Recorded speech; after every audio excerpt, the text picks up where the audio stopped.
The issue at stake between nominalists and realists turns on the reality or unreality of universals, that is, general terms that cover a multitude of instances, such as animal, mammal, humankind, it goes on and on.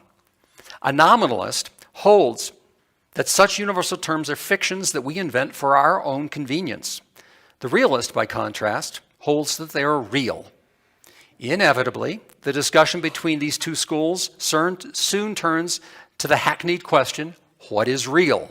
An old chestnut that students and sometimes tutors occasionally toss out as conversation stoppers. But Peirce is not afraid of this question. He has an answer for it.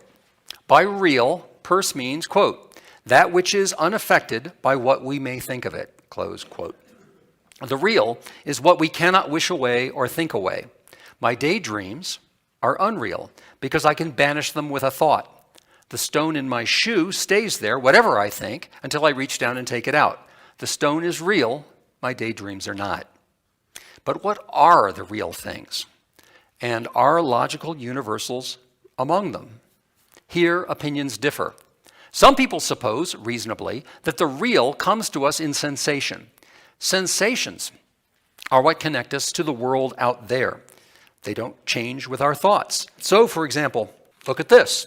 It's a drinking cup. I see it, you see it, we all see it. Its reality does not permit us to imagine it away. The nominalist would tell us it is real because we sense it, and the fact that it is a cup is just a label that we put on a pattern of sensations. The alternative to that sensation-based nominalist approach is realism. Realism is the idea that general ideas that embrace and coordinate a multitude of sensations have a reality that individual sensations do not. Let me repeat that. Realism says that general ideas that embrace and coordinate a multitude of sensations have a reality that individual sensations do not. Peirce offers the following story to illustrate the distinction between sensation and the reality of generals. Suppose, he says, two men, one deaf and the other blind. One hears a man declare he means to kill another, hears the report of the pistol, and hears the victim cry. The other sees the murder done. Their sensations are affected in the highest degree with their individual peculiarities. The first information that their sensations will give them, their first inferences will be more nearly alike. The first information their sensations will give them, their first inferences will be more nearly alike, but still different. The one having, for example, the idea of a man shouting, the other of a man with a threatening aspect. But their final conclusions, the thought the remotest from sense, will be identical and free from the one-sidedness of their idiosyncrasies. The parable warns the reader not to confuse the real with the sensory. The blind man heard only sounds. The deaf man saw only sights. Their sensations did not overlap in any way. If the real meant what has an existence independent of your mind or mine, then these two people's sensations are the opposite of real, since the difference between what the one person experienced and the other depended entirely on their peculiar competences.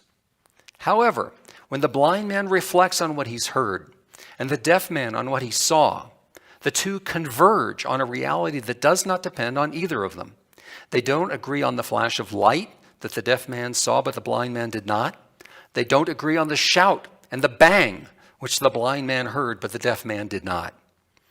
They do agree that there was a murder. That was the fact that does not depend on the peculiarities of perceptions available to either observer. That a general term removed from immediate sensation is more stable, more permanent, and independent of the peculiarities of this or that individual is crucial for Peirce. The closer you get to the raw sensation of experience, if there even is such a thing, which I think Peirce doubts, the more confused and erratic it seems. To locate what is universal requires the sort of work that our minds do all the time as they correct for odd perspectives and fill in blanks omitted by our nerve impulses. We identify things according to their sort and kind as best we can. Our freshmen know this from their classification practicum in the mountains up behind the campus. This is a juniper tree, they say. That's a ponderosa pine. By so identifying them, they slot them into categories that are communicable and independent of this or that observer. They employ universals that are, in this way of thinking, real. Peirce is a realist. His realism is not a sort of mystical Platonism that imagines that the ideals wander about in heaven. It's a more commonplace recognition that the world we live in does not consist of a blooming, buzzing confusion of disorganized sensation, but in identifiable things, juniper trees and clouds and tables and animals. All these labels are universals. They are in the world that we experience. They are the world that we experience. The manifold of sensations that we encounter is unreal for us until we find universals in it.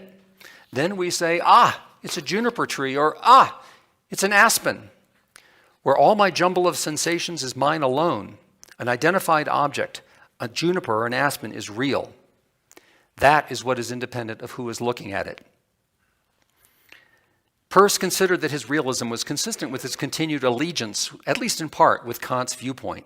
He understood Kant's Copernican revolution in philosophy as a turn toward realism in his sense of the term, since it meant that one was, quote, to regard reality as the normal product of mental action and not as the incognizable cause of it.